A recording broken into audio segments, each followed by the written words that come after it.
మనతో పాటు డాక్టర్ గీతా వేమగంటి ఉన్నారు. అమెరికన్ అసోసియేషన్ ఉంది, రీసెర్చ్ అండ్ విజన్ సంబంధించిన అసోసియేషన్. దానికి సంబంధించిన గొప్ప అవార్డుని డాక్టర్ గీత గారు గెలుచుకున్నారు. ఆ అవార్డు గురించి ఒకసారి చెప్పండి మేడం. దీంట్లో దాదాపు 13-14 వేల మెంబర్స్ ఉంటారు. సో ఈ సంవత్సరం ఆ వైసెన్ఫీల్డ్ అవార్డ్ అని ఉంటుంది. అది దాంట్లో నన్ను సెలెక్ట్ చేశారు.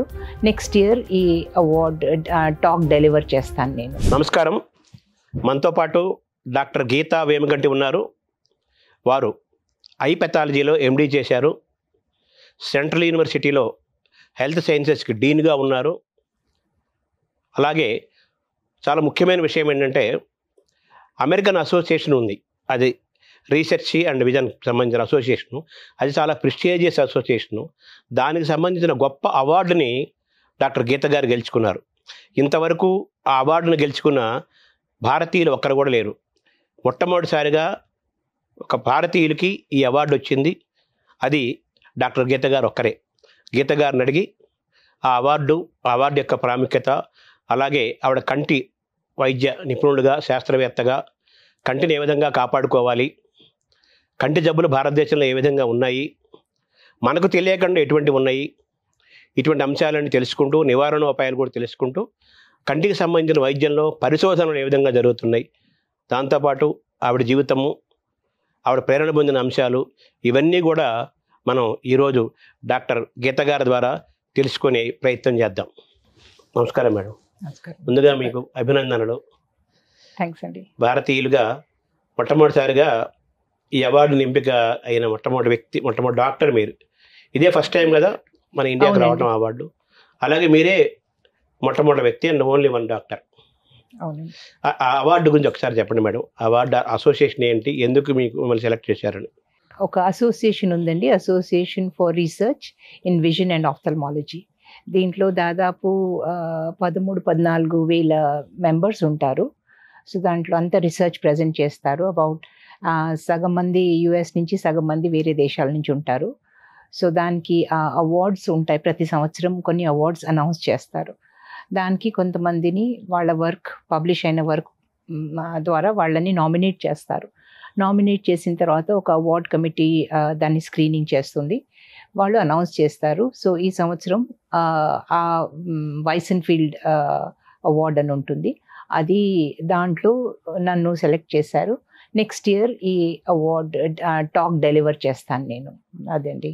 అంటే మనకు ఈ సబ్జెక్ట్లో పర్టికులర్గా ఈ పరిశోధనలో లేదా ఆ అసోసియేషన్ నుంచి ఇంతవరకు మన ఇండియా నుంచి ఒక డాక్టర్ కూడా ఎంపిక కాకపోవడానికి కారణం ఏమైనా ఉందంటారా మేడం? అంటే దాంట్లో చాలా అవార్డ్స్ ఉంటాయి.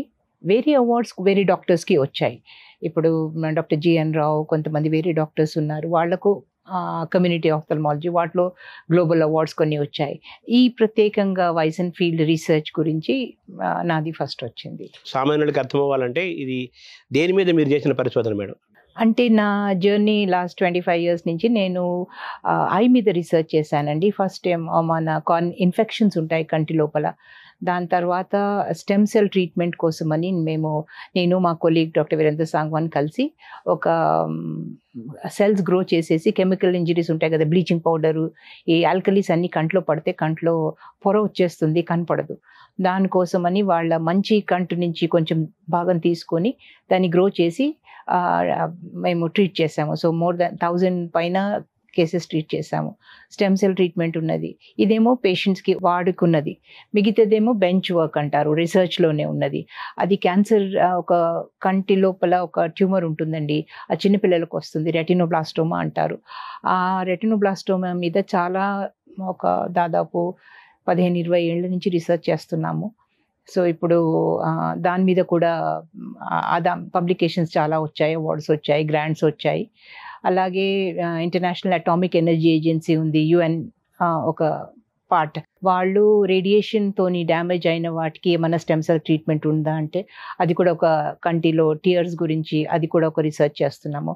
సో ఇవన్నీ మేము చేసే రీసెర్చ్ అంతా వాళ్లకు సబ్మిట్ చేస్తే వాళ్ళు ఎవరి రీసెర్చ్ బేసిస్ మీద వాళ్లకు అవార్డు సెలెక్ట్ చేస్తారు. అంటే మీరు రీసెర్చ్ చేశారు, అమెరికన్ అసోసియేషన్ వాళ్ళు మీకు గొప్ప అవార్డు ఇచ్చారు. ఈ రీసెర్చ్ వల్ల నెక్స్ట్ మనకు దేశానికి ఉపయోగం ఏంటి, ఏం చేయాలి అవుట్ ఆఫ్ రీసెర్చ్ ఏమన్నా అంటే మన వైద్యంలో ఈ రీసెర్చ్ని ఏ విధంగా ఉపయోగించుకోవాలి? రీసెర్చ్ కంటి లోపల నా ఏరియా ఆఫ్థల్మాలజీ ఇంకా విజన్ సైన్సెస్ కాబట్టి చాలా స్కోప్ ఉందండి. ప్రతి దాంట్లో మనం క్లినికల్లో ఏమి చూస్తే అది ఎందుకు అవుతుంది, ఎలా అవుతుంది, దాన్ని ఎలా సరిదిద్దుకోవాలి, ఈ ఎన్నో క్వశ్చన్స్ ఉన్నాయండి. రీసెర్చ్ ఏంటి అంటే క్వశ్చన్స్ అడగాలి, దానికి ఆన్సర్స్ కనుక్కోవాలి. సో అది మళ్ళీ పబ్లిష్ చేయాలి. చేసేసి ఊరుకుంటే సరిపోదు, అది పబ్లిష్ చేస్తే అప్పుడు అందరికీ తెలుస్తుంది, ఓ ఇలా ఉంటుందా, ఇది ఇందువల్ల అవుతుందా. సో అవి క్వశ్చన్స్కి ఆన్సర్స్ ఎప్పుడైతే పబ్లిష్ చేస్తామో దాన్ని రీసెర్చ్ కమ్యూనికబుల్ నాలెడ్జ్ అంటాం. సో రీసెర్చ్ చేస్తే అది పబ్లిష్ చేస్తే అది ఒక సర్కిల్ కంప్లీట్ అవుతుంది. సో ఆ పబ్లికేషన్స్తోని అందరూ మొత్తం వరల్డ్లో అందరికీ తెలుస్తుంది దీని గురించి. అంటే మన prestigious international national medical journals కూడా ఉంటాయి కదా, వాటిల్లో కూడా మీ రీసెర్చ్ తాలూకు పేపర్స్ దీని తాలూకు కంటెంట్ వెళ్ళిన సందర్భాలు ఉన్నాయా, వెళ్ళాయా? మోర్ దెన్ 250 పేపర్స్ ఉన్నాయండి పబ్లికేషన్. చాలా పబ్లికేషన్ బోత్ నేషనల్లో కూడా చేస్తాము మేము, ఇంటర్నేషనల్ జర్నల్స్లో కూడా పబ్లిష్ చేస్తాం. ఇప్పుడు మీరు రీసెర్చ్ చేసిన ఎన్ని పేజీలు? పేజెస్ ద్వారా లెక్క పెట్టలేము, కానీ ఒక 10 PhD స్టూడెంట్స్ పాస్ అవుట్ అయినారు నా కింద, నా మెంటర్షిప్. 10 మంది మీరు హెడ్గా ఉంటూ 10 మంది PhD తీసుకున్నారు. ఇంకా 3 ఉన్నారు. మిగతా పబ్లికేషన్స్ చాలా ఉంటాయి, ఇంకా మోర్ దెన్ 200-250 వరకు ఉంటాయి పబ్లికేషన్స్. బుక్ చాప్టర్స్ రాస్తాము, గ్రాంట్స్ రాస్తాము. రీసెర్చ్కి ఏంటి అంటే మాకు ఫండింగ్ కావాలి, ఫండింగ్ కోసం మేము అప్లై చేస్తాము వేరియస్ బాడీస్కి. బోత్ నేషనల్లో కూడా ఇంటర్నేషనల్ గ్రాంట్స్ ఉంటాయి, వాటికి అప్లై చేసి వాళ్ళు మాకు రీసెర్చ్ ఫండింగ్ ఇస్తే ఆ ఫండింగ్తోని మేము మళ్ళీ రీసెర్చ్ చేస్తుంటాం. దాని ద్వారానే అందరికీ తెలుస్తుంది. పబ్లిష్ ఆర్ పెరిష్ అంటారండి. మనము ఫీల్డ్లో ఉండాలి అంటే పబ్లిష్ చేస్తుండాలి. పెరిష్ అవ్వాలంటే ఏవైనా జరగాలి, ఇక రాయకుంటే పెరిష్ అన్నట్టే. అంటే ఇప్పుడు మీ రీసెర్చ్ చేసిన అంశాలని తర్వాత క్లినికల్గా వైద్యంలోకి థియరీని ప్రాక్టికల్గా కన్వర్ట్ చేయాలి కదా, అది ఎప్పుడు జరుగుతుందో, జరిగే అవకాశం ఉందా, దాన్ని ఎలా చూడాలి? సో రీసెర్చ్ ఎలా ఉంటుందంటే బేసిక్ రీసెర్చ్ అంటాము, ప్రీ క్లినికల్ రీసెర్చ్ అంటాము, క్లినికల్ రీసెర్చ్ అంటాము. సో మేము చేసిన స్టెమ్ సెల్ రీసెర్చ్ ఏదైతే ఉన్నదో ఎల్వి ప్రసాద్లో ఉన్నప్పుడు చేశాను మా కొలీగ్తోని, డాక్టర్ వీరేంద్ర సాంగ్వాన్ అని and doctor Shashi Singh CCMB, మేమందరం కలిసి ఒకటి స్టార్ట్ చేసాము. అది మాత్రం ఒక మోర్ దెన్ 1000 పేషెంట్స్కి ఉపయోగపడేలాగా అయిపోయింది. మిగతా అంతా ప్రీ క్లినికల్ ఉంది, కొంత బేసిక్ రీసెర్చ్ ఉంది. సో ప్రతి రీసెర్చ్కి స్టేజెస్ ఉంటాయి. అంటే ఇప్పుడు మీరు చేసిన రీసెర్చ్లో ఇప్పుడు ఏ స్టేజ్? అన్ని స్టేజెస్లో ఉన్నామండి. బేసిక్ రీసెర్చ్ కొన్ని ఏరియాస్లో బేసిక్ రీసెర్చ్ నడుస్తోంది, కొన్ని ఏరియాలో ప్రీ క్లినికల్ ఉంది, కొన్ని ఏరియాలో క్లినికల్కి వెళ్ళింది. అలాగా అంటే మీరు రీసెర్చ్ అనేది చాలామంది ఏమంటారంటే చదువుతున్నారు, సర్టిఫికెట్లు వస్తున్నాయి, క్లినిక్స్ పెడుతున్నారు, అన్నీ జరుగుతున్నాయి, కానీ రీసెర్చ్ అనేది సరిగ్గా జరగట్లేదు. అడ్వాన్స్మెంట్ జరగాలి అంటే రీసెర్చ్ చాలా ఇంపార్టెంట్, రీసెర్చ్లో వెనకబడిపోతున్నాము, కావాల్సినంత రీసెర్చ్ జరగట్లేదు అనేది ఎప్పటి నుంచో ఇప్పుడు కూడా వినపడే మాట ఒకటి. తర్వాత రీసెర్చ్ అవ్వటం ఒకటి, పబ్లికేషన్స్గా రావటం ఒకటి, అవన్నీ మొత్తం ప్రపంచంలో అవన్నీ అందుబాటులో ఉంచడం ఒకటి, ఇవన్నీ కూడా ఇంపార్టెంట్ అంటున్నారు కదా. మనం భారతదేశంలో మనం ఎక్కడున్నాము ఈ మెడికల్ రీసెర్చ్లో? ఆఫ్థల్మాలజీలో చెప్పాలంటే మన రీసెర్చ్ చాలా బాగానే అవుతుంది.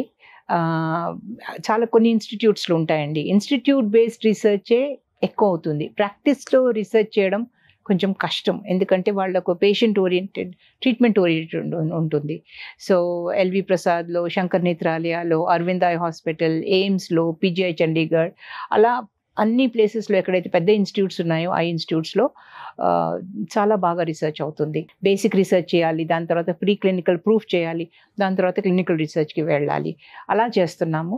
పబ్లిష్ కూడా చేస్తున్నారు, కానీ మన దగ్గర ఉన్న పేషెంట్స్, మన దగ్గర ఉన్న క్లినికల్ మెటీరియల్ బేసిస్ మీద ఇంకా ఎక్కువ చేయొచ్చు. కానీ ఇంకా ఫండింగ్, చాలా ఫ్యాక్టర్స్ ఉన్నాయండి. ఫెసిలిటీస్ ఉండాలి, ఫండింగ్ ఉండాలి, ఫ్యాకల్టీ ఉండాలి. సో ఇవన్నీ కొన్ని లిమిటేషన్స్ ఉంటాయి. బట్ డిస్పైట్ దట్ మనం బాగా చేస్తున్నామండి. ఇంకా స్కోప్ ఉంది చాలా చేయడానికి. మరి మీరు చెప్పిన ఫండింగ్, ఇన్ఫ్రాస్ట్రక్చరు, తర్వాత ఎంకరేజ్మెంటు, మ్యాన్ పవర్, ఇవన్నీ ఉండాలి కదా. ఇవన్నీ ఎవరి నుంచి రావాలి అంటే కార్పొరేట్ సెక్టర్ నుంచి రావాలా, గవర్నమెంట్ నుంచి రావాలా? ఇవన్నీ రీసెర్చ్కి ఎవరు జేబుల నుంచి పైసలు పెట్టరండి. ఇన్స్టిట్యూట్ నుంచి కూడా కొంచెం సీడ్ ఫండ్ ఇస్తారు, కొంతవరకు ఫెసిలిటీస్ తయారు చేసి పెడతారు. కానీ ఫ్యాకల్టీని మేమే గ్రాంట్స్ రాయాలి, అది కాంపిటీషన్లో పెడతాము. ఈ అన్ని ఫండింగ్ అనౌన్స్ చేస్తుంటారు, ఐసీఎంఆర్ గ్రాంట్ అనౌన్స్ చేస్తారు, ఈడీబీటీ అనౌన్స్ చేస్తారు, సిఎస్ఐఆర్. సో ఎప్పుడు ఎక్కడ అనౌన్స్మెంట్ వస్తుంటే మేము అప్లై చేస్తుంటాము. మా ఐడియా మేము ఎలా చేస్తాము అనేది గ్రాంటింగ్ ఏజెన్సీకి సబ్మిట్ చేస్తాం. అది చాలా కాంపిటేటివ్, మళ్ళీ మాకు రావచ్చు రాకపోవచ్చు. ఆ గ్రాంట్ వచ్చిన తర్వాత గ్రాంట్లో కొంతమంది పర్సన్ని తీసుకోవడానికి ఉంటుంది, కొంతమంది కొంచెం ఎక్విప్మెంట్ డబ్బులు ఉంటాయి, కొంత కన్జ్యూమబుల్స్ మనీ ఉంటుంది. సో ఒక 20 lakhs నుంచి ఒక 5 crores వరకు అలాగా డిఫరెంట్ దాదాపు 20 ప్రాజెక్ట్స్ నాకు వచ్చి ఉంటాయి ఈ రీసెర్చ్ గురించి, వేరియస్ ఏజెన్సీస్ నుంచి, including UK, India, international grants కూడా ఉన్నాయి. సో ఈ డబ్బులతోని మేము రీసెర్చ్ చేస్తాం. ఇప్పుడు మీరు ఎంపికైన ఈ అవార్డు వల్ల ఈ రికగ్నిషన్ని ఎలా చూడాలి, మీరు ఎలా అనుభవిస్తున్నారు? నేను బెనిఫిట్గా చూడనండి. It's recognition, it's team work అండి, ఒక్కరితోని కాదు. ఎందుకంటే ఇంతమంది హెల్ప్ చేస్తే ఒక రీసెర్చ్ అవుతుంది. So it's recognition of our work from India అని నేను చాలా సంతోషపడుతున్నాను. ఇప్పుడు now I'm at my fag end of my career. So but ఒక గుడ్ ఫీలింగ్ దట్ ఆ వర్క్ని రికగ్నైజ్ చేశారు అని ఒక మంచి ఫీలింగ్. ఎందుకు అనంటే వేరే వాళ్ళకు ఎంకరేజ్మెంట్ లాగా ఉంటుంది అని, ఓ మనం కూడా చెయ్యొచ్చు అని. అండ్ ఎవరన్నా ఇది రోల్ మోడల్గా తీసుకుంటే వాళ్లకు రీసెర్చ్ చేస్తే ఇంత ముందుకు వస్తాము. అవార్డ్స్ కోసం కాదండి, బట్ రీసెర్చ్ ఇట్ సెల్ఫ్ దాంతో ఎంత రివార్డింగ్ ఉంటుందంటే ఎవరికన్నా కంటి చూపు వచ్చేస్తే అది ఒక చాలా మంచి ఫీలింగ్, చాలా సాటిస్ఫాక్టరీ ఉంటుంది కెరియర్. ఎందుకంటే రీసెర్చ్ అంటే చాలామంది భయపడతారు, వెనకకి వెళ్ళిపోతారు, టైం పడుతుంది, మనీ లేదు అని. కానీ కష్టపడితే అన్నీ అవుతాయండి. మీరు ఒక ఇష్టంతో, ఒక ప్యాషన్ తోటి మీరు డెడికేటెడ్గా మీ పని మీరు చేసుకుంటూ వెళ్తూ ఉంటే అందులో భాగంగా ఆ క్రమంలో మీకు గుర్తింపు వచ్చింది. కానీ గుర్తింపు కోసం నేను వర్క్ చేయలేదు, పని చేయడం వల్ల గుర్తింపు వచ్చింది. ఇది నాకు చాలా తృప్తిగా ఉంది. అలాగే ఇలా గుర్తింపు రావడం వల్ల నాలాంటి వాళ్ళకి అవార్డ్స్ రావడం మిగతా వాళ్ళకి కూడా ఇది ప్రేరణగా, ఇన్స్పిరేషన్గా ఉంటుంది అనేది మీరు చెప్తున్నారు, అంతే కదా? ఇప్పుడు ఈ అవార్డు ఎంపికలో మిగతా వాళ్ళు ఎవరైనా పార్టిసిపేట్ చేశారా? వాళ్ళు మన ఇండియా నుంచి ఎవరైనా పార్టిసిపేట్ చేశారా? అంటే ఎంతమంది నామినేషన్స్ అయినాయో అది మనకు తెలియదండి, ఎందుకంటే అవార్డ్ కమిటీ చూస్తుంది. కానీ వేరే డిఫరెంట్ కేటగిరీస్ ఉంటాయి. కొన్ని రీసెర్చ్ అవార్డ్స్ కమ్యూనిటీ ఆఫ్థల్మాలజీలో ఉంటుంది, కొన్ని రీసెర్చ్ రెటీనా గురించి ఉంటుంది, ఇదేమో జనరల్ ఆఫ్థల్మాలజీ. సో వేరే కేటగిరీస్లో ఉంటాయి. కానీ ఎంతమంది అప్లై చేశారు, ఎంతమంది నామినేట్ అయినారు అది బయటికి రాదు. ఎవరికైతే వచ్చిందో వాళ్ళ పేరు వస్తుంది. సీక్రెసీ మెయింటైన్ చేస్తారు. మాది ఏదైనా మీ డాక్టర్గా గ్లోబల్ లెవెల్లో రికగ్నిషన్ ఉన్న ఒక గొప్ప అవార్డుగా మనం భావించాలి, మీరు భావిస్తున్నారు. So as an Indian you must be proud of it, అంతే కదా? మీరు ఈ వైద్య రంగాన్ని ఎందుకు ఎంచుకున్నారు? మీ కెరీర్ ఒకసారి మనం తలుచుకుందాము. అలాగే ఈ సబ్జెక్ట్ని, అనేక సబ్జెక్ట్స్ ఉంటాయి కదా, అనేక ఫ్యాకల్టీ చాలా ఉంటాయి కదా, కార్డియాలజీ ఉంటుంది, ఎన్నో ఉంటాయి కదా, ఇదే ఎందుకు ఎంచుకున్నారు అది తెలుసుకునే క్రమంలో మీరు మీ నేపథ్యం ఒకసారి చెప్పండి మేడం. మీ పుట్టుగా మీ నాన్నగారు వాళ్ళు ఏం చేసేవాళ్ళు, ఏ ఊరు, మీ చదువు ఎలా మొదలైంది, అలాగే మిమ్మల్ని ఇటువైపు నడిపిన, మీకు ఇన్స్పిరేషన్గా నిలిపిన వాళ్ళు ఎవరు వైద్య వృత్తిలోకి రావడానికి, ఇవి ఒకసారి మనం మాట్లాడుకుందాం. మా ఫాదర్ కూడా డాక్టర్ అండి. మా ఫాదర్ ఆర్మీలో డాక్టర్ ఉండేది. ఆయనకు 5 సిబ్లింగ్స్, అందరూ డాక్టర్ కావాలని ఉండే. దాంట్లో మేము 3 డాక్టర్ అయినాం. ఆయన ఇన్స్పిరేషన్ చాలా ఉంది. స్పెషలీ ఆయన అనేది ఏంటి అంటే, ఉమెన్కి ఇది మోస్ట్ నోబెల్ ప్రొఫెషన్, అందరికీ నోబెల్ ప్రొఫెషన్, కానీ ఉమెన్కి కెరియర్ లాగా చాలా సూట్ అవుతుంది అని ఆయన అభిప్రాయం ఉండే. సో ఆయన చాలా మోటివేట్ చేసేది మమ్మల్ని. సో నేను, మా అక్క, మా అన్నయ్య, నేను 3 డాక్టర్స్. ఆర్మీలో కూడా సెలెక్ట్ అయినాను, కానీ చాలామంది ఆర్మీలో ఆల్రెడీ ఉన్నారు కాబట్టి ఇంకా నేను జాయిన్ కాలేదు. సబ్జెక్ట్స్ అంటారా, నాది ఫస్ట్ చాయిస్ పీడియాట్రిక్స్ ఉండేనండి.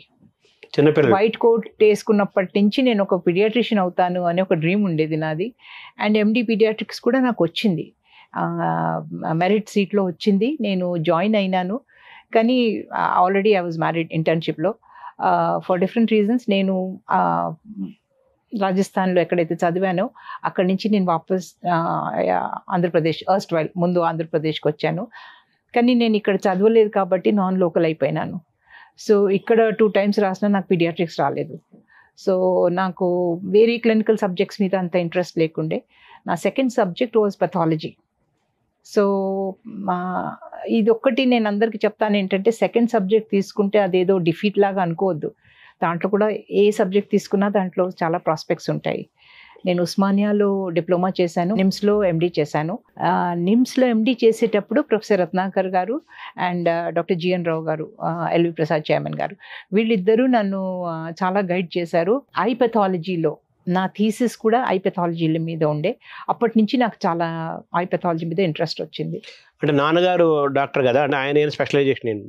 ఆయన మెడిసిన్ చేసిన తర్వాత జనరల్ మెడిసిన్ జస్ట్ ఎంబీబీఎస్ చేసేసి ఆర్మీలో జాయిన్ అయిపోయినారు. సో మా brother medical oncologist, cancer specialist అండి. మా అక్క బావ కూడా ఇద్దరు డాక్టర్స్. సో అలాగా చాలా మంది ఉన్నారు మా ఇంట్లో డాక్టర్. అంటే మీ వాళ్ళంతా ఎక్కడెక్కడ ఉన్నారు, ఏ ఊళ్ళో? మా అన్నయ్య కూడా ఆర్మీలో జాయిన్ అయ్యారు. ఆయన డిఎం మెడికల్ కర్నల్ లాగా రిటైర్ అయినారు. విఎస్ఎం అవార్డు కూడా వచ్చింది ఆయనకు. అండ్ ఇప్పుడు ఢిల్లీలో ఉంటారు. మా అక్క ఫ్యామిలీ మెడిసిన్ చేసింది. వైద్య విధాన పరిషత్లో వాళ్ళిద్దరు డాక్టర్ ఉంటే, మా బావగారు కూడా హాస్పిటల్ అడ్మినిస్ట్రేషన్ చేసి ఆయన నిమ్స్లో చేశారు, వైద్య విధాన పరిషత్లో చేశారు. దాని తర్వాత నేను. సో మిగతా మా బ్రదర్ ఇన్ లా ఇస్ ఈఎంఈలో ఉన్నారు, బ్రిగేడియర్ గారు. ఇప్పుడు పల్లె సృజన అని ఎన్జిఓలో ఉంటారు. మా ఇంకో బ్రదర్ నేవీలో ఉన్నారు. సో ఆర్మీ డాక్టర్స్ లైఫే మాకు ఎక్కువ పరిచయం. అంటే మీరు ఒకరే ఆర్మీలోకి వెళ్ళలేదు? ఇద్దరు ఇంకో సిస్టర్, మేము ఇద్దరం సివిలియన్స్, మిగతా అందరూ ఫౌజీ. అంటే ఫ్యామిలీ మెడిసిన్ అంటే జనరల్ మెడిసినే కదా? జనరల్ మెడిసిన్ అంతే కదా, మనం జనరల్ మెడిసిన్ అంటాం. మీరు మామూలుగా నాన్నగారు ఆర్మీ డాక్టర్ అంటే ఆర్మీలో ఉన్న వాళ్ళకి చాలా చోట్ల ట్రాన్స్ఫర్లు అవుతూ ఉంటాయి కదా. మీరు మామూలుగా నేటివ్ ఎక్కడ మేడం? మాది హైదరాబాద్ అండి. మా ఫాదర్ది నల్గొండ, మా ఇన్లాస్ వాళ్ళది కరీంనగర్.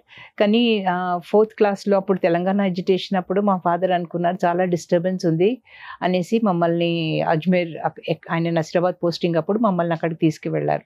అక్కడ మేము సోఫియా స్కూల్లో జాయిన్ అయిపోయినాం. కానీ అక్కడ అంత చదువులు బాగుండే వరకు మా ఫాదర్ అనుకున్నారు ఇక్కడే కంటిన్యూ చేస్తే బాగుంటుంది, మళ్ళీ డిస్టర్బ్ ఎందుకు చేయాలనేసి.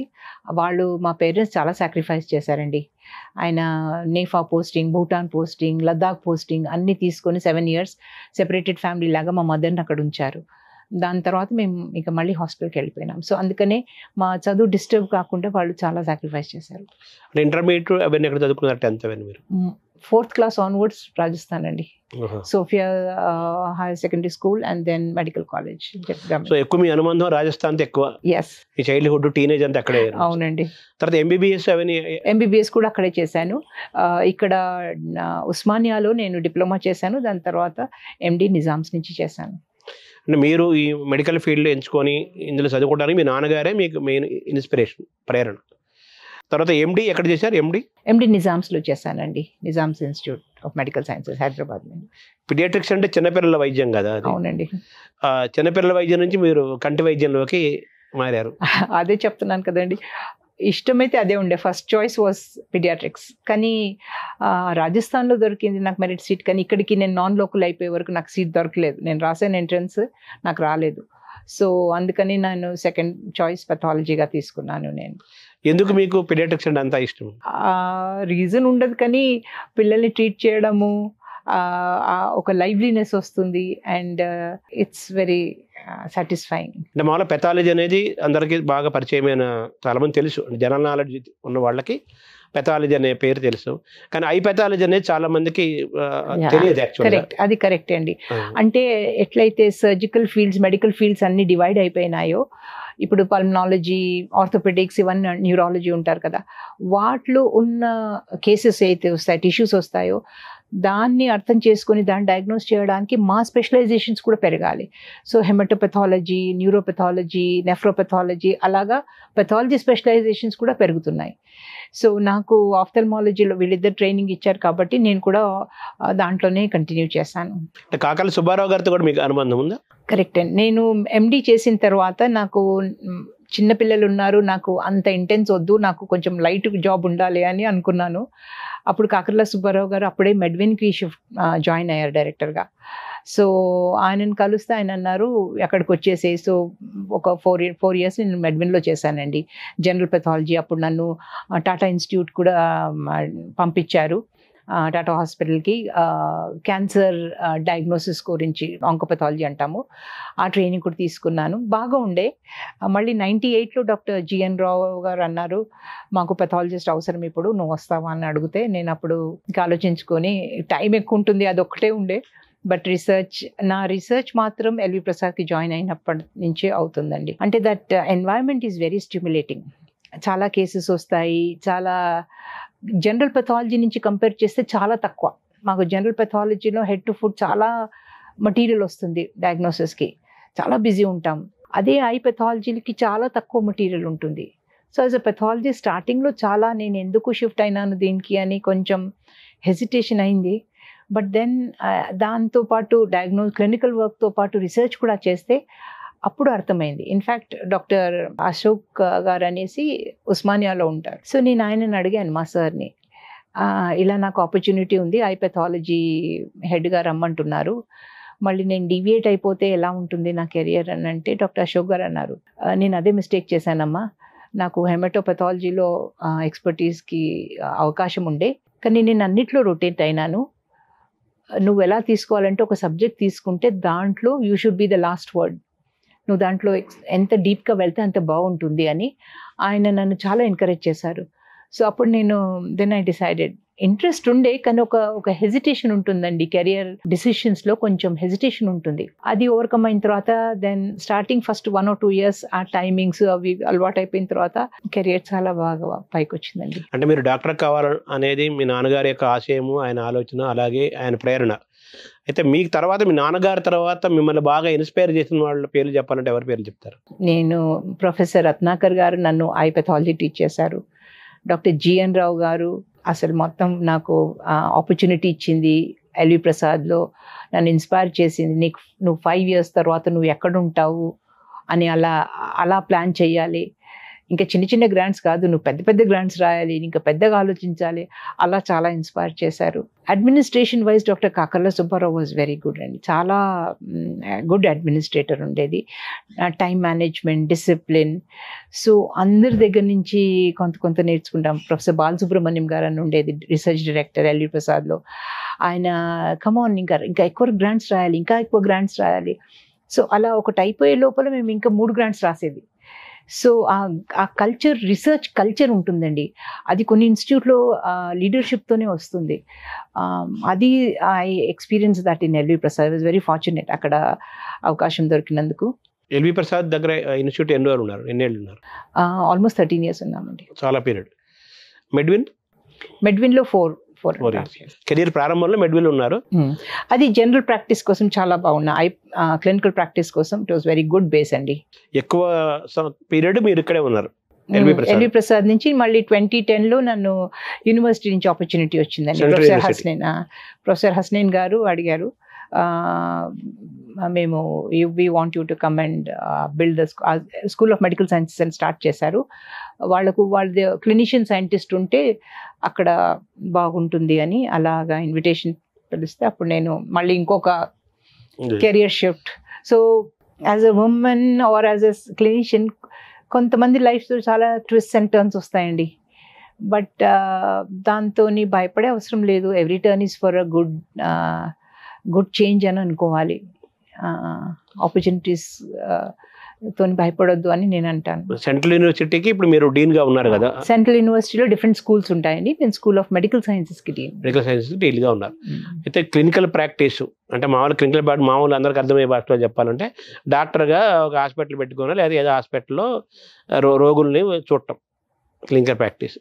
ఇంకో పక్కనేమో హాస్పిటల్ అడ్మినిస్ట్రేషన్ 2, 3 రీసెర్చ్, 4 అడ్మినిస్ట్రేషన్ పరిపాలన, 5 బోధించటం, పాఠాలు చెప్పటం. డాక్టర్ అంటే ఎంబీబీఎస్ చదువుకునే వాళ్ళకి, కోర్సులు చదువుకునే వాళ్ళకి పాఠాలు చెప్పటం.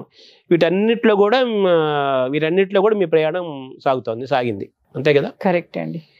ఇన్నిట్లో అందరికీ జరగదు కదా.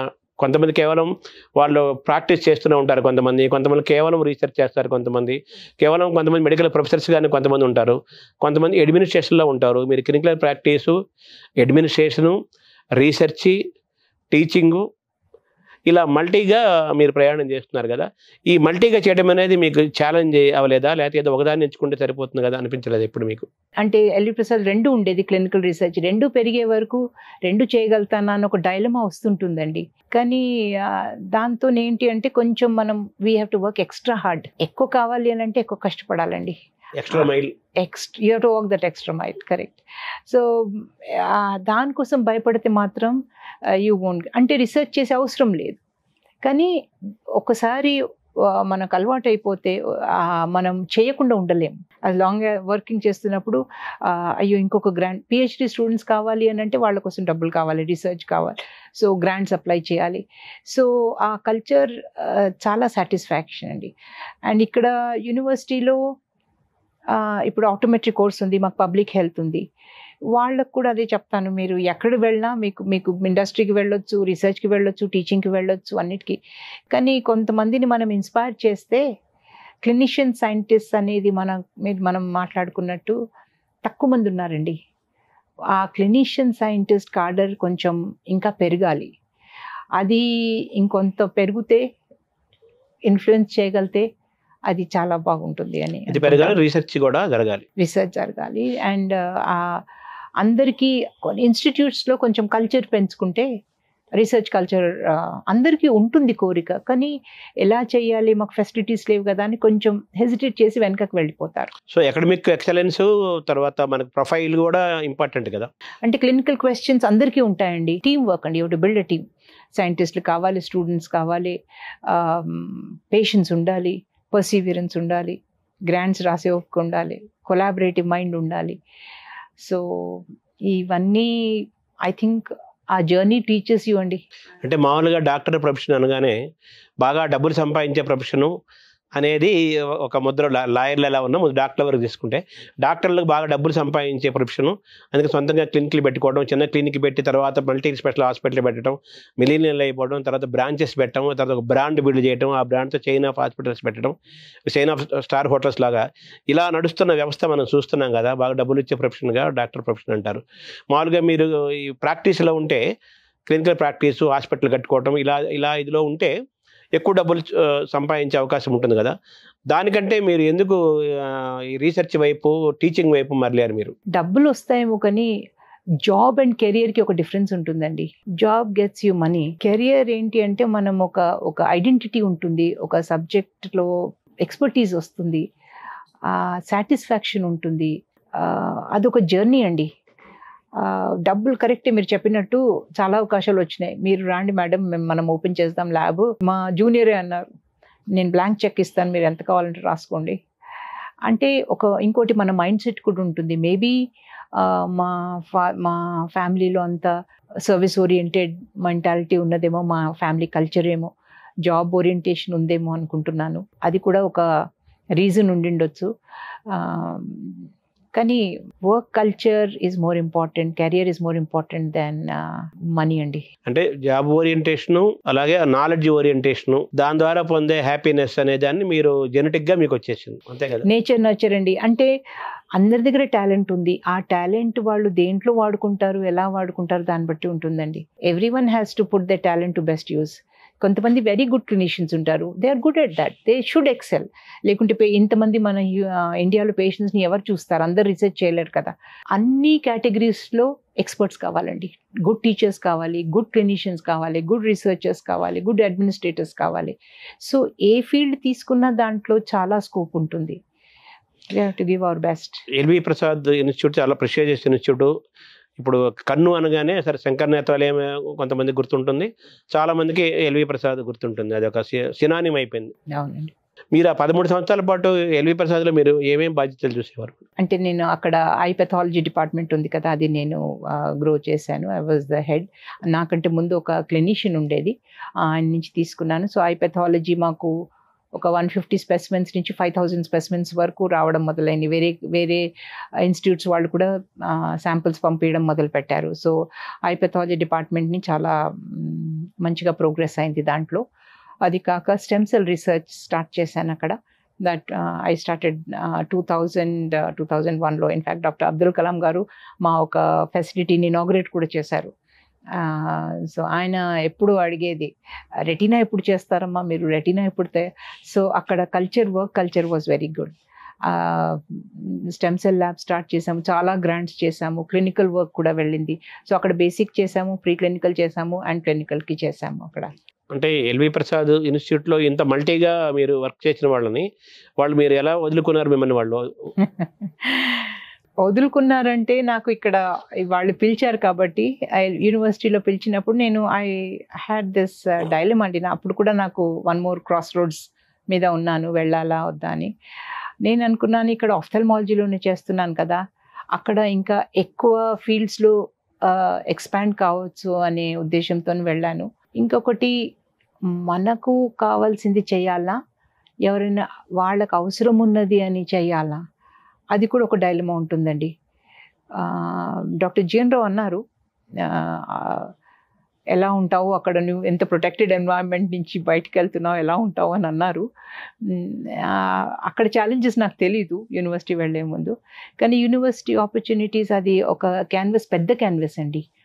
ఎక్కువ మంది స్టూడెంట్స్ని ఇన్ఫ్లుయెన్స్ చేస్తే ఆ రివార్డ్ వేరు. సో రిసర్చ్ కూడా కొన్ని రోజులు అడ్మినిస్ట్రేషన్లో టీచింగ్లో వెళ్ళే వరకు కొంచెం బ్యాక్ సీట్ తీసుకుంది రిసర్చ్. బట్ దెన్ మళ్ళీ వచ్చేసాం, ఒక 4-5 years లోపల మళ్ళీ we got back to research. మీది లవ్ మ్యారేజ్ అని విన్నాను, నిజమేనా?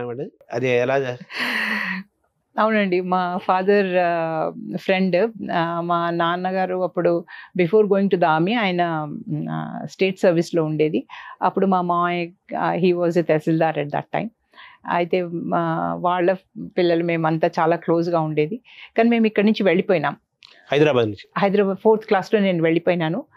మళ్ళీ 10th 11thకి మళ్ళీ రావడం మొదలు పెట్టేస్తే అప్పుడు రమేష్ మై హస్బెండ్, మేము ఇంటరాక్ట్ అవుతున్నాము. ఆయన మూవ్ ఫస్ట్ చేశారు, దాని తర్వాత మెడిసిన్ అయ్యే వరకు అప్పుడు మేము ఇంటర్న్షిప్లో మా పెళ్ళయిందండి. కొంచెం నేను నార్త్ అలవాటు అయిపోయింది, నేను సౌత్లో సెటిల్ అవుతానా లేదా అన్న హెజిటేషన్ ఉండే. డాక్టర్ నాన్ డాక్టర్ది కూడా కొంతమందికి డైలమా ఉంటుంది. But it's more of a person than profession అండి. మనము మ్యారేజ్ గురించి ఆలోచిస్తే, అండ్ ఫ్యామిలీ చాలా తెలిసిన ఫ్యామిలీ, చాలా మంచి ఫ్యామిలీ, అండ్ పేరెంట్స్ అందరికీ సపోర్ట్ చేస్తారండి. ఇన్లాస్ సపోర్ట్ చేయడం చాలా గ్రేట్. సో నాకు ఇన్లాస్ సపోర్ట్ కూడా చాలా ఉన్నది. మా అత్తేమో నా ఎండి, డీసీపీ, ఎండి అన్నీ నాకు పెళ్ళైన తర్వాత అయింది. సో దాని కారణం అంతా మా ఇన్లాస్ అండ్ మా ఎక్స్టెండెడ్ ఫ్యామిలీ సపోర్ట్ అండి. పెళ్లి చేసుకోవాలి, అమ్మాయికి అబ్బాయి దొరకాలన్నా, అబ్బాయికి అమ్మాయి దొరకాలన్నా చాలామంది ఏం చేస్తారంటే సేమ్ ఫీల్డ్ ఎంచుకుంటే వాళ్ళు ఒకరినొకరు ఆ ఫీల్డ్ తెలుసుకుంటారు కాబట్టి సేమ్ ఫీల్డ్ నుంచి ఎవరైనా ఎంచుకుందామో అమ్మాయిగా కానీ అబ్బాయి కానీ అని అనేది ఒకటి నడుస్తుంది. ఒక్కోసారి లేకపోతే వేరే ఫీల్డ్ నుంచి నచ్చితే చేసుకోవాల్సి వస్తుంది కదా. దీన్ని ఎలా చూస్తారు మేడం, మీరు ఏం సజెస్ట్ చేస్తారు? అది డైలమా ఉంటుందండి అందరికీ. కొంతమంది ఏమో స్పెసిఫిక్లీ మాకు డాక్టర్సే కావాలి, మమ్మల్ని మంచిగా అర్థం చేసుకుంటారు అని అనుకుంటారు. కొంతమంది క్లియర్గా మాకు డాక్టర్స్ అయితే వద్దు అని అంటారు. సో మా ఇద్దరిట్లో అనుకున్నారు, మనం ఇంట్లో డాక్టర్స్ గురించి మాట్లాడడం కదా, సో ఆ ప్రొఫెషన్ ఎందుకు కామన్ ఉండాలి అని మా ఐడియా ఉండే. అండ్ ఇద్దరికి స్కోప్ ఉంటుంది. ఆ పర్సన్ ఎక్కువ ఇంపార్టెంట్ ఉంటే అప్పుడు ప్రొఫెషన్ అంత ఇంపార్టెంట్ అనిపించదండి. ఏ ప్రొఫెషన్లో ఉన్నా కూడా హెల్ప్ ఒకరికి కావాలండి. బికాజ్ డాక్టర్స్కి టైమింగ్ స్పెషలీ ఉమెన్కి సపోర్ట్ ఉంటే ఆ ధైర్యం, ఎంకరేజ్మెంట్తోని ముందుకు వెళ్తారండి. My suggestion to girls would be, హోలిస్టిక్గా చూడండి లైఫ్ని. ఈ కెరియర్ వేరు, ఆ కెరియర్ అలా ఉండదు. You can grow together. మీకు ఎప్పుడు if you feel like getting married, కొంచెం you have to work hard. పెళ్ళయి ఎండి చేయాలంటే డెఫినెట్లీ ఎక్కువ కష్టపడాలి. పిల్లలతోనే ఎండి చేయాలంటే ఇంకా కష్టపడాలి. నెక్స్ట్ రీసెర్చ్ ఏమేం చేయబోతున్నారు మేడం, ఏ టాపిక్? ఇంకా నేను ఎలా ప్లాన్ చేసుకున్నానంటే నా ఉన్న area of research should continue అనేసి ఒక్కొక్కరిని ఒక బ్యాకప్ పెట్టేసుకున్నాను. ఇప్పుడు నా ఎల్వి ప్రసాద్ నుంచే కంటిన్యూ అవుతుంది నా క్యాన్సర్ రీసెర్చ్. మా కొలీగ్స్ డాక్టర్ స్వాతి తోని కంటిన్యూ అవుతుంది. అలాగే నేను నా ఒకటి నర్వ్స్ మీద చేస్తున్నాము, ఆ ఏరియా నిమ్స్లో చేస్తున్నారు. సో ఇంకొక టీమ్ని రెడీ చేసేసుకున్నాను. అలాగే ఎల్వి ప్రసాద్లో డ్రై ఐ, లాక్రిమల్ గ్లాండ్ మీద చేస్తున్నాం. దానికి ఎవరు కంటిన్యూ చేస్తారో ఒక టీం ఉంది. సో ఒక రివార్డింగ్ ఏంటి అంటే, ఆఫ్టర్ నాది కెరియర్ ఇంకా యాక్టివ్ కెరియర్ ఉండదు అని అనుకుంటున్నాను. నేను మోర్ ఆఫ్ అన్ అడ్వైజరీ రోల్కి వెళ్ళిపోతానేమో ఇంకొక 1 అంటే year రిటైర్మెంట్ లోపల. తర్వాత మీ రీసెర్చ్ పెరుగుతుందా, లేదా సూపర్వైజరీగా ఉంటారా? మీ బ్రెయిన్లో రీసెర్చెస్ చాలా చేయాల్సినవి ఉన్నాయి, చేయించాల్సినవి చాలా ఉన్నాయి కదా, దాన్ని ఎలా మలుచుకుంటారు ఆఫ్టర్ రిటైర్మెంట్? నేను ఐ థింక్ ఫుల్ టైం కాకుండా నేను సపోర్టింగ్ రోల్కి వెళ్తే బాగుంటుందేమో అని అనుకుంటున్నానండి. అంటే యూనివర్సిటీస్కి వెళ్ళటం, పాఠాలు చెప్పటం ఇవన్నీ ఉంటాయి కదా, పార్ట్ టైం అలా పుస్తకాలు రాయటం ఇవన్నీ కంటిన్యూ అవుతుంటాయి కదా. అది చేయొచ్చండి, రీసెర్చ్ చేయొచ్చు. బుక్ చాప్టర్స్ నమ్మాది బుక్ అయిపోయింది, అది ఇంకా పబ్లిషింగ్లో ఉన్నది, అది రావచ్చు. తర్వాత మీరు ఈ పర్సనాలిటీ అంటే ఈ ఫ్యామిలీని, ప్రొఫెషన్ని ఎలా మేనేజ్ చేసుకోవాలి అనే దాని చాలా వాటికి మీరు మెంటర్గా కూడా ఉన్నారు, చాలామంది మీరు ఇన్స్పైర్ చేస్తున్నారు. వాళ్ళ పర్సనాలిటీ డెవలప్మెంట్కి కానీ, వాళ్ళ సైకలాజికల్గా బ్యాలెన్స్ చేసుకోవడానికి కానీ మీరు మెంటర్గా కూడా ఉన్నారని నేను విన్నాను. అది ఎలా, మీరు అలా ఏం చేస్తున్నారు? అది అంటే హర్డల్స్ వస్తాయండి, అందరికీ వస్తాయి. మనం జనరల్ న్యూట్రల్ ఉండాలి. ఇది మాకే ఎందుకు అవుతుంది అనేది కొంత పీరియడ్ ఉంటుందండి ఉమెన్స్ లైఫ్లో, where they are very vulnerable. Marriage అయిన తర్వాత దే హ్యావ్ టు లుక్, ఒక ఫ్యామిలీలో అడ్జస్ట్ అయ్యే వరకు టైం పడుతుంది. అదే టైంలో కెరియర్ కూడా టేక్ ఆఫ్ అవుతుంది, అదే టైంలో పిల్లలు కూడా చేయాలి. సో ఆ ఫస్ట్ 5 to 7 years ఇస్ చాలా వల్నరబుల్ అండి. అప్పుడు పెద్దవాళ్ళు, ఆ సీనియర్స్ లైక్ మీ, మేబీ వాళ్ళకి చేసేసి జస్ట్ వెయిట్, ఈ ఫేజ్ అయిపోయిన తర్వాత మళ్ళీ వచ్చేస్తారు ట్రాక్కి అనేది ఒక మెంటర్షిప్ ఇవ్వాలండి. వాళ్ళకి ధైర్యం ఇవ్వాలి, సపోర్ట్ సిస్టమ్ డెవలప్ చేసుకోండి అని ఎంకరేజ్మెంట్ ఇస్తే, మా పిహెచ్డి స్టూడెంట్స్కైనా మా ఫెలోస్కైనా కూడా మేము అలాగే ఇస్తుంటాం. ఎందుకంటే అందరికీ ఇప్పుడు వాళ్ళు వస్తుంటారు. సో నేనైతే ఇదే అడ్వైస్ చేస్తాను, డెవలప్ గుడ్ సపోర్ట్ సిస్టమ్. ఇప్పటిదాకా మనము మీ అవార్డు గురించి, అలాగే మీ కెరీర్ గురించి, మీరు జరుగుతున్న రీసెర్చ్ గురించి ఇవన్నీ మాట్లాడుకున్నాము. ఇప్పుడు మనం కంటి జబ్బుల గురించి, దేశంలో ఉన్న కంటి జబ్బుల గురించి ఎలా నివారించుకోవాలి, ఏ వయసులో వాళ్ళు ఎలా ఉండాలి, వీటి గురించి మనం మాట్లాడుకుంటున్నాం మేడం. ఇప్పుడు మనకు భారతదేశంలో కంటి పరంగా ఎటువంటి జబ్బులు మనకు ఎదురుగా ఉన్నాయి, మనకు కనిపించేవి ఏంటి, కనిపించనివి ఏంటి, మీరు మాత్రమే కనిపెట్టినవి ఏంటి? అంటే అన్ని జబ్బులు అన్ని ప్లేసెస్లో ఉంటాయి, కానీ కొన్ని కంట్రీస్లో కొన్ని జబ్బులు ఎక్కువ ఉంటాయి. మీరు చెప్పినట్టు మన దగ్గర ఇన్ఫెక్షన్స్ చాలా ఉంటాయండి. మా ఐ ఏంటి అంటే ఒక 1 inch ఆర్గన్ అండి, దాంట్లో చాలా డిఫరెంట్ టైప్స్ ఆఫ్ టిష్యూస్ ఉంటాయి, చాలా డెలికేట్ ఆర్గన్. అది మనకు కార్నియల్ ఇన్ఫెక్షన్స్ చాలా ఉంటాయి మన దగ్గర. ఇన్ఫ్యాక్ట్ డాక్టర్ జిఎన్ రావు గారు అనేది రీసెర్చ్ చేస్తే వేరే కంట్రీస్ వాళ్ళు కార్నియల్ ఇన్ఫెక్షన్స్ని ఎలా ట్రీట్ చేయాలో మనకి ఎలా చెప్తారు, మన దగ్గర ఉన్న జబ్బులతో మనం చెప్పాలి వేరే వాళ్ళకు ఎలా ట్రీట్ చేయాలి అని. అది ఇప్పుడు దాదాపు అది కరెక్ట్ అయిపోయింది, ఎందుకంటే అంత రీసెర్చ్ అవుతుంది ఎల్వి ప్రసాద్లో. సో కార్నియల్ ఇన్ఫెక్షన్స్ చాలా అవుతాయి, లోపల ఇన్ఫెక్షన్ అవుతుంది, చాలా ఇన్ఫెక్షన్స్ అవుతాయండి. అండ్ అదేమో బయట పొరకి, లోపల పొరకు కూడా ఇన్ఫెక్షన్ అవుతుంది. దాని తర్వాత డీజనరేషన్స్ ఉంటాయి, మనకు ఈ అల్ట్రా వైలెట్ రేస్ ఉంటాయి కదా, దాంతో కూడా కొంచెం డ్యామేజ్ ఉంటుంది. ఐ ట్యూమర్స్ చాలా ఉంటాయండి మన దగ్గర, కనపడుతుంటే కొన్ని, అంటే బయటవి కార్నియా పైన ఆక్యులర్ సర్ఫేస్వి కనపడుతుంటాయి, అది రెడ్ మాస్ ఉంది అనేసి వస్తుంటారు. కొంతమంది కొన్ని కంటి లోపల ఉంటాయి, చాలా టైప్ ఆఫ్ ట్యూమర్స్ ఉంటాయండి. ఈ పొర మీద, లిడ్స్ మీద కూడా వస్తాయి, చాలా జబ్బులు ఉంటాయి. అది వాళ్లకు ట్యూమర్ అని కూడా అనుకోరు, వాళ్ళు ఏదో గడ్డైంది, ఎర్రగైంది, చూపు పోవాలనేది ఏమీ లేదు. చూపు ఉన్నాక కూడా ట్యూమర్ ఉండొచ్చు, అది గుర్తుపెట్టుకోవాలి. కంటికి ఏం ప్రాబ్లం కనిపించినా, ఎర్రగైనా గడ్డ అయినా ఏమన్నా ఉంటే తప్పకుండా చూపించుకోవాలి, అది ఎందుకు అవుతుంది అని. సో అది తొందరగా గుర్తుపడితే ట్రీట్మెంట్ చేయొచ్చు, లేట్ అయిపోతే ట్రీట్మెంట్ ఆప్షన్స్ చాలా తక్కువ ఉంటాయి, అది లైఫ్కి ప్రమాదం కావచ్చు. అంటే మామూలుగా ఇప్పుడు మనం గతంతో పోల్చుకుంటే చిన్న పిల్లలకే కళ్ళజోళ్ళు వచ్చేస్తున్నాయి. కొంతమంది ఇంత భూతద్దాల కళ్ళజోడు చిన్న వయసు పిల్లలే పెట్టుకుంటున్నారు. ఒకప్పుడు అలా ఉండేది కాదు, ఎప్పుడో 40 ఏళ్ళు దాటిన తర్వాత ఏదో చత్వారం లాగా వచ్చేది, తర్వాత ఏదో కొన్ని రోజులు కళ్ళజోడు పెట్టుకున్న తర్వాత ఆ చత్వారం కూడా పోయేది, అసలు కళ్ళజోడు పెట్టుకోవాల్సిన అవసరం రాకుండా కూడా కొంతమంది ఉండేవాళ్ళు, కొంతమందికి సైట్ పెరిగే కొద్దీ వాడుతుండేవాళ్ళు. దీనికి కారణం ఏంటి, ఎందుకు కళ్ళ జబ్బులు ఎంతగా పెరుగుతున్నాయి, చిన్నపిల్లల్లో కూడా ఎందుకు ఎంత పెరుగుతున్నాయి? కరెక్ట్, నేను చెప్పింది కంటి లోపల అయ్యే కొన్ని వ్యాధులు చెప్పాను. బ్లైండ్నెస్ ఎందుకు వస్తుంది అని చూస్తే క్యాటరాక్ట్ ఫస్ట్, క్యాటరాక్ట్ కానీ దానికి సర్జరీ చేయొచ్చు. దాని తర్వాత గ్లాకోమా అని అంటారు, అది సైలెంట్ కిల్లర్, లోపల ప్రెషర్ పెరుగుతున్నది. దాని తర్వాత రిఫ్రాక్టరీ ఎర్రర్స్ అంటారండి, అంటే అన్కరెక్టెడ్. చిన్నపిల్లలు స్కూల్కి పోతుంటే వాళ్ళు కళ్ళు కూడా చూపెట్టుకోరు, అది వాళ్ళకు సడన్లీ ఏమి కనపడదు. అప్పుడు చూస్తే వాళ్ళకు అంత పవర్ ఉంది అని తెలుస్తుంది. సో అన్కరెక్టెడ్ ఉత్త గ్లాసెస్తో పోతుంది. ఆల్మోస్ట్ 30-40% పీపుల్ ఎవరైతే కంటి చూపు వాళ్ళకి లేదో అది అద్దాలు వాడుకోకుండా అవుతుంది. సో అద్దాలు వాడుకుంటే అంత కరెక్షన్ కావచ్చు. చిన్నపిల్లలు ఏదైనా చదవాలనుకున్నా, ఏదైనా టీవీ చూసినప్పుడు కానీ, బొమ్మలు చూసినప్పుడు కానీ వాళ్ళకి కనిపించకపోవడం వల్ల అప్పుడు మనకు తెలుస్తుందండి. ఇంకోటి ఏంటి మీరు అన్నారు, ఇప్పుడు క్లోజ్ విజన్ తోని పనిచేసే ఎక్కువైపోయింది. ఇప్పుడు స్క్రీన్ టైం అంటారు చూడండి, సెల్ ఫోన్ వచ్చేసింది, సెల్ ఫోన్ వచ్చింది. 20-20-20 అంటామండి. అంటే ఎవ్రీ 20 minutes ఒక 20 meters దూరం చూడాలి అని అంటారు. కంప్యూటర్స్ మీద పనిచేస్తున్నారు. సో అంత లో విజన్ కంప్యూటర్ సిండ్రోమ్ అంటారు. ఇవన్నీ ఇప్పుడు ఈ మధ్యలో వచ్చినవండి. సెల్ ఫోన్లు వచ్చినాయి, ఐప్యాడ్లు వచ్చినాయి, కంప్యూటర్లు వచ్చినాయి. మ్యాక్సిమం అందరూ ఇప్పుడు సెల్ ఫోన్, స్మార్ట్ ఫోన్లు వచ్చిన తర్వాత ప్రతివాడి చేతిలో రోజుకి కొన్ని గంటల పాటు కన్ను సెల్లు. అందుకని పిల్లల్ని అవుట్డోర్ యాక్టివిటీస్ చేయమంటారండి. అంటే మనకి కొన్ని జనరేషన్స్కి ఆటలు, చదువులు, కల్చరల్ ప్రోగ్రామ్స్, ఇంట్లో బ్రాటప్ ఇలా అన్నీ ఉండేవి. నిజంగా చదివే తక్కువే, చదువుకు కేటాయించే సమయం అన్నీ ఉండేవి. ఇప్పుడు అవన్నీ పోయి పూర్తిగా చదువులకు పెరగటం కూడా ఒక కారణం. బ్యాలెన్స్ ఉండాలి.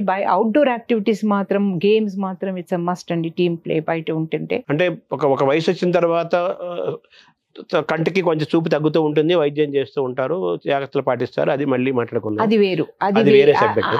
ఇది మయోపియా అంటారు. అంటే దీన్ని అంటే ఇంకోటి ఏంటి అంటే ఏజ్ తోని మన ఇప్పుడు దూరం పెట్టినా దగ్గర పెట్టినా చూడొచ్చు. ఇప్పుడు నేను దగ్గర నుంచి నాకు కనపడదు, దూరం పెడితే కనపడుతుంది. అది ఏజ్ తోని వచ్చేది. క్యాటరాక్ట్ కాకుండా ఇది మసిల్స్ అంతా కాంట్రాక్ట్ కాదు, అది దూరం చూపు. ఇంకా దూరం ఇది కనపడకుంటే అప్పుడు నేను రీడింగ్ క్లాసెస్ పెట్టుకుంటారు.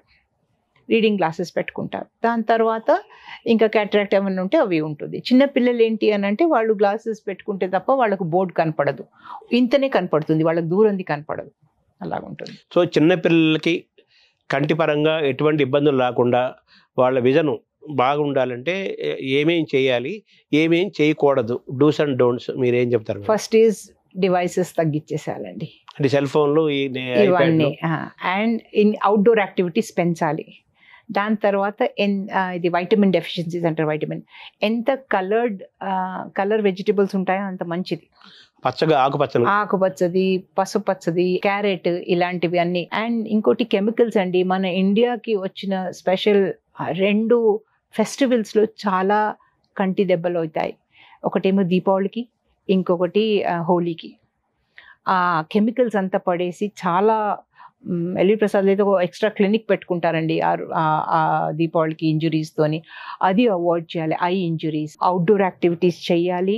20-20-20 అని ఒకటి ఫార్ములా ఉంటుందండి. ఎవ్రీ 20 minutes లుక్అవుట్, ఒక 20 meters చూడండి అని అంటుంటారు. కంప్యూటర్ వాడే వాళ్లకు, యంగ్ వాళ్లకు అది బ్రేక్ చేసుకోవాలి. And eat good nutritious food.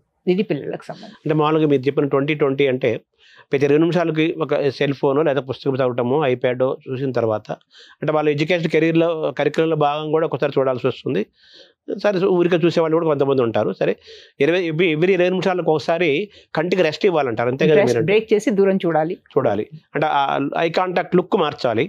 అలాగే కొంతసేపు 20 నిమిషాల తర్వాత కన్ను మూసుకోమని కూడా చెప్తారు కదా. కొంతసేపు మూసుకోండి, బట్ దూరం చూపినా సరిపోతుంది. చూస్తారు, మంచిది. ఇప్పుడు మామూలుగా పొల్యూషన్ పెరిగింది కదా, వెహికల్ పొల్యూషన్, బయట రకరకాల పొల్యూషన్ పెరిగింది కదా. ఈ బయటకి వెళ్ళక తప్పదు, కొన్ని పనులు చేయక తప్పదు, తిరగక తప్పదు కదా. ఇటువంటి పరిస్థితుల్లో కంటిని ఏ విధంగా ఈ పొల్యూషన్ నుంచి కాపాడుకోవడానికి మీరు ఇచ్చే సలహాలు ఏంటి? ప్రొటెక్షన్ అండి, ఐ ప్రొటెక్షన్. గ్లాసెస్ వేసుకోవాలి, స్పెక్టికల్స్ వాడాలి. స్పెషలీ డ్రైవర్స్, మోటార్ సైకిల్ వెళ్ళడం వాళ్ళు మాత్రం తప్పకుండా ప్రొటెక్టివ్ గ్లాసెస్ వేసుకోవాలి.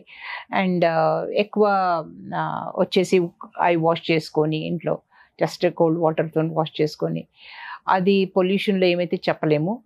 గ్లాసెస్ వాడితే మాత్రం చాలా ప్రొటెక్షన్ ఉంటుంది. కంటికి సంబంధించిన జబ్బుల్లో గతంలో ఎప్పుడు లేనట్లుగా కొత్తగా ఈ మధ్య వస్తున్న జబ్బులు ఏంటి, మీరేం వాటిని ఐడెంటిఫై చేశారు మేడం ఇండియాలో? మేము కొత్త ఇన్ఫెక్షన్స్ డిటెక్ట్ చేసామండి. ఇంకోటి ఇన్ఫెక్షన్స్ అంటే ఈ కార్నియా మీద ఒక ముందు ఆ ఆర్గానిజమ్స్ ఎప్పుడు కనపడలేదు, ఇప్పుడు సడన్లీ ఇప్పుడు కనపడుతున్నాయి. అది మధ్యలో ఇమ్యూనో కాంప్రమైజ్డ్ హెచ్ఐవి పేషెంట్స్తోని కొంతమందికి వచ్చేది, ఇప్పుడు హెచ్ఐవి లేకున్నా కూడా ఆ జబ్బులు వస్తున్నాయి. అట్లాంటివి 2-3 డిఫరెంట్ టైప్స్ ఆఫ్ ఇన్ఫెక్షన్స్ మేము కార్నియాలో ఐడెంటిఫై చేసి పబ్లిష్ చేశాము. ఇంకోటి వాటి జెనెటిక్స్, ఇవి ఆల్రెడీ జబ్బులు ఉన్నాయి, వాటి జెనెటిక్ ప్రాబ్లం ఏంటి అనేది ఆ జెనెటిక్ మ్యూటేషన్స్ని కనుక్కొని పెట్టుకున్నాం. కొన్నిట్లో ఏంటంటే ట్యూమర్ ఎలా డయాగ్నోస్ చేయాలి, దీనికి కొత్త మెథడ్ ఏమన్నా ఉందా డయాగ్నోస్ చేయడానికి, 2 minutesలో 5 minutesలో డయాగ్నోస్ చేసేది ఉందా, అది దాన్ని ర్యాపిడ్ డయాగ్నోసిస్ అంటారు, అది ఒకటి కనిపెట్టాము.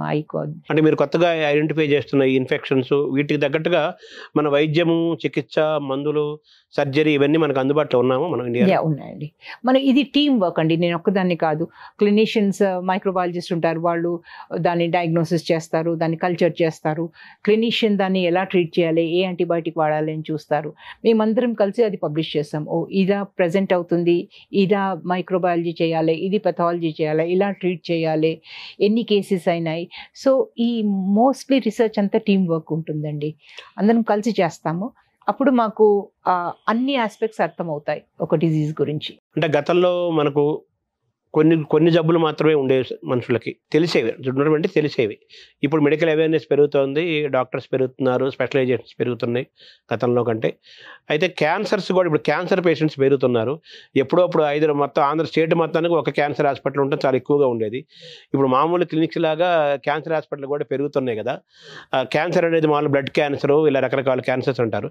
ఐకి కూడా క్యాన్సర్ వచ్చే అవకాశం ఉందా, అసలు అటువంటి ఉందా, ఐకి క్యాన్సర్ వస్తుందా? ప్రతి పొరలో క్యాన్సర్ వస్తుందండి, కంటి ప్రతి పొరలో క్యాన్సర్ వస్తుంది. ఒక లెన్స్ తప్ప, లెన్స్లో ఉండదు క్యాన్సర్ రాదు, కానీ కంటి ఈ నల్ల పోర్షన్ అంటారు చూడండి, బ్లాక్, అది యాక్చువల్లీ బ్లాక్ కాదు. మన వాచ్ చూసుకున్నట్టు చూస్తే దాని గ్లాస్ ఉంటుంది కదా, వాచ్ గ్లాస్, ఆ పొర ఉంటుంది, దాన్ని కార్నియా అంటారు. అది చాలా డెలికేట్, దాని చుట్టూతా ట్యూమర్స్ రావచ్చు. ఇంకా మెలనోమాస్ అంటారు, అది వస్తుంది. ఈ కంటి రెప్పల మీద చాలా ట్యూమర్స్ వస్తాయి, కంటి లోపల చాలా ట్యూమర్స్ వస్తాయి. మన కంట్రీలో కొన్ని ట్యూమర్స్ చాలా ఎక్కువ ఉన్నాయి, ఐలిడ్ క్యాన్సర్స్ ఎక్కువ ఉన్నాయి, ఈ వైట్ పొర మీద వచ్చే క్యాన్సర్స్ చాలా ఉన్నాయి మన కంట్రీలో. వేరే కంట్రీ కంటే మన కంట్రీలో ఏజ్ తక్కువ ఉన్నది. నేను 17-18 years కూడా ఒక క్యాన్సర్ డయాగ్నోస్ చేశాను కంటి పొర మీద. వేరే కంట్రీలో చూస్తే వాళ్ళ యావరేజ్ 40-50 years అంటారు. అంటే 17-18 ఏళ్ల అమ్మ పిల్లల దగ్గర కూడా క్యాన్సర్ వచ్చేది. సో అది కొన్ని జెనెటిక్ కారణాలు ఉంటాయి, కొన్ని యూవీ రేస్ వల్ల ఉంటుంది, స్మోకింగ్ వల్ల ఉంటుంది, కొన్ని ఈ చాలా ఒక్కటే కారణం ఉండదు, చాలా కారణం వల్ల ఇన్ జనరల్ బాడీలో క్యాన్సర్స్ పెరుగుతున్నాయి. సో ఐ క్యాన్సర్ కూడా పేషెంట్లు కూడా పెరుగుతున్నారు. సో దానికి మనకు వైద్యము ఆ క్యాన్సర్ నుంచి రక్షించుకునే పరిస్థితుల్లో మనం ఉన్నామండి. చాలా బాగా ట్రీట్మెంట్ అవుతున్నాయి. ఆల్మోస్ట్ దాదాపు అన్ని ట్రీట్మెంట్, ఇప్పుడు రెటినోబ్లాస్టోమాలో కీమోథెరపీ ఇస్తారు, రేడియోథెరపీ ఇస్తారు, కీమోథెరపీ వెయిన్స్లో కాకుండా ఆర్టరీలో ఇస్తారు. సో ఏదైతే బయట దేశాలలో ప్రోగ్రెస్ అయిందో ఆల్మోస్ట్ అన్నీ మనం ఇక్కడ చేయగలుగుతున్నాం. ప్రాబ్లం ఏంటి అంటే చాలా లేట్గా వస్తారు మన దగ్గర. ఇంకా పెరగాలి అవేర్నెస్, అంటే హెల్త్ పట్ల అవేర్నెస్ పెరగాలి, రెగ్యులర్గా చెకప్లు చేసుకోవాలి అనేది మీరు చెప్తున్నారు. కన్ను అనేది చాలా సెన్సిటివ్ పార్ట్ అంటారు కదా, క్యాన్సర్ రాకుండా ఉండాలంటే ఏం చేయాలి? అక్కడ దాకా రాకుండా ఉండాలంటే ఉండేది మాత్రం ఇంకా ఇప్పటి వరకు అయితే తెలియదండి, ఎవరు కనిపెట్టలేదు. రెగ్యులర్గా డాక్టర్లు కలుస్తూ చెకప్ చేసుకుంటూ ఉంటే తెలుస్తుంది, అంతే కదా. తర్వాత ఇప్పుడు మామూలుగా ఆర్టిఫిషియల్ కళ్ళు కూడా వస్తున్నాయి అంటారు, బయోనిక్ అయ్యాయి అంటారు కదా. అది ఎక్కడున్నాం మేడం? అది మన ఇండియా వాళ్ళు ఎక్కడ ఉన్నాం, మిగతా దేశాలు ఎక్కడ ఉంది? అంటే బయోనిక్ ఐ ఇప్పుడు చిప్ ఉంటుందండి, కొంతమంది చిప్ పెడుతున్నారు. ఇప్పుడు ఇండియాలో మాత్రం I don't think anyone, LV ప్రసాద్లో కొంత రీసెర్చ్ అవుతుంది దీని గురించి, but not to that extent. అంటే మామూలుగా ఈ కన్నుని మెదడు యొక్క విండో అంటారు కదా. అవునండి, విండో ఆఫ్ ది బ్రెయిన్ అంటారు కదా.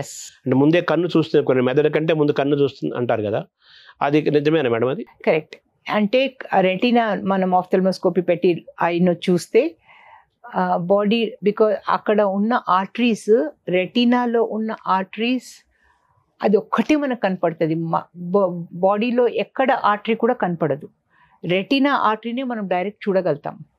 అందుకనే అది I is a very unique organ. అయితే అది చూస్తే దాంట్లో ఏమేమి జబ్బులు ఉన్నాయో చాలా తెలిసిపోతాయి. చాలా బాడీలో ఉన్న జబ్బులన్నీ రెటీనాలో కనపడొచ్చు కాబట్టి it's a window to the I body అని అంటారు. అంటే మనం లైఫ్ లాంగివిటీ మంచి చూపుతో ఉండాలి అంటే మామూలుగా కొంతమంది ఫిజికల్ ఎక్సర్సైజ్ చేస్తారు, కొంతమంది యోగాసనాలు, వ్యాయామం, ధ్యానం చేస్తారు. అలా కంటికి ఏమన్నా ఒక ఎక్సర్సైజ్ ఉందా, కంటికి ఏమన్నా యోగా ఉందా, కంటికి ఏమన్నా అటువంటి ఏదైనా ఉందా అదర్ దాన్ ఈ వైద్యం కాకుండా? అంటే eye is part of the body కాబట్టి బాడీకి చేసినవన్నీ ఐ కూడా పనికొస్తుంది. But in general eye care మనము చూపు చెప్పాను కదండి, ఎక్కువ నియర్ విజన్ పెట్టుకోకుండా డిస్టెంట్ అవుట్డోర్ యాక్టివిటీస్ చూసుకొని good nutrition food general body కాపాడుకుంటుంటే డెఫినెట్లీ ఐ కూడా హెల్దీనే ఉంటుంది. అంటే ఈ సెల్ ఫోన్లు, ఈ ఐప్యాడ్లు, కంప్యూటర్లు వచ్చి దాని మీదే మనం ఆధారపడిన ఈ క్రమంలో దాన్ని మనం అవాయిడ్ చేయలేకపోతున్నాం, సెల్ ఫోన్ని వీటిని. ఇటువంటి పరిస్థితుల్లో వాటిని కాపాడుకుంటూనే మన సైట్ని కాపాడుకోవడానికి ఏంటుంది మేడం? దానికి మనకి మెథడ్ ఏముంది, దానికి సొల్యూషన్ ఏంటుంది? There is no straight forward answer అండి. మీరు బ్రేక్ తీసుకోవాల్సిందే అంతే. అంటే ప్రతి 20 నిమిషాలకు ఒకసారి బ్రేక్ తీసుకోవాలి. 20-20-20 ప్రిన్సిపల్ ఫాలో చేయాలి. Thank you madam. మీరు కంటి గురించి, కంటి రీసెర్చ్ గురించి చాలా విషయాలు చెప్పారు. మీ ద్వారా మాకు కళ్ళు తెరిపించారంటారు కదా, కళ్ళు తెరిపించారు. నమస్కారం మేడం.